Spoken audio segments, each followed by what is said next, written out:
নজর রাখবো জেলার খবরের দিকে। দুর্গাপুরে বাড়ির মধ্যেই ঘটল বিস্ফোরণ। দুর্গাপুরে এবার বাড়ির মধ্যে বিস্ফোরণ। ঠিক কি ঘটেছে? ফায়ার এক্সটিংগুইশার রিফিলিং এর সময় বিস্ফোরণ। বিস্ফোরণে গুরুতর জখম একজন। বিস্ফোরণের জেরে এলাকায় তীব্র আতঙ্ক। এলাকা জুড়ে কিন্তু তীব্র আতঙ্ক ছড়িয়েছে। ইতিমধ্যেই দুর্গাপুরে এই ঘটনাটি ঘটেছে। দুর্গাপুরে বাড়ির মধ্যেই ঘটে বিস্ফোরণ। ফায়ার এক্সটিংগুইশার রিফিলিং এর সময় বিস্ফোরণ ঘটে এবং এই ঘটনায় গুরুতর আহত এক।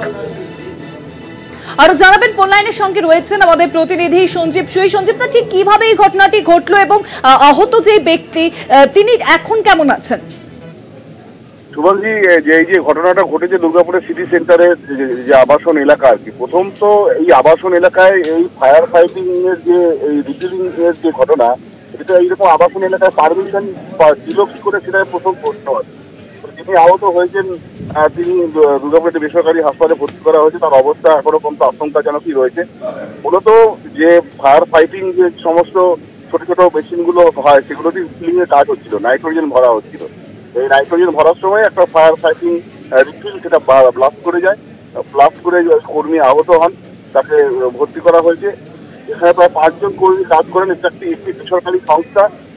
তারা দুর্গাপুরে ম্যাচমুলার পথ বলে সিটি সেন্টারের যে জায়গা রয়েছে, ওই আবাসন এলাকাতেই একটি বাড়ির মধ্যে এই রিফিলিং এর কাজ করেন।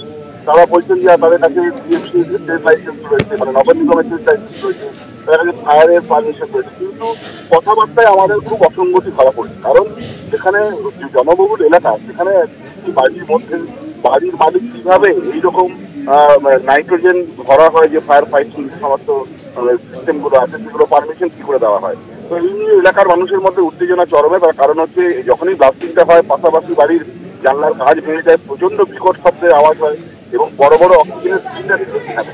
সেই সিলিন্ডার যদি ব্লাস্ট করতো, তাহলে এই বিস্ফোরণটা আরো বড় আকার ধারণ করতো। এখন এই নিয়ে তদন্ত শুরু হয়েছে। এলাকার মানুষ এই বিষয়ে জানিয়েছেন। এখন যিনি আহত হয়েছেন তার সব একটা তদন্ত শুরু করেছে পুলিশ সাময়িকভাবে।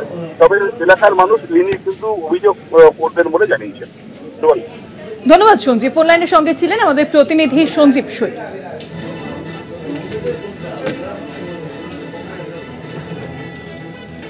দুর্গাপুরে বাড়ির মধ্যেই ঘটে বিস্ফোরণ।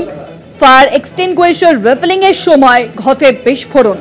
বিস্ফোরণে গুরুতর জখম একজন। তাকে ইতিমধ্যেই কিন্তু হাসপাতালে ভর্তি করা হয়েছে। বিস্ফোরণের জেরে এলাকায় তীব্র আতঙ্ক।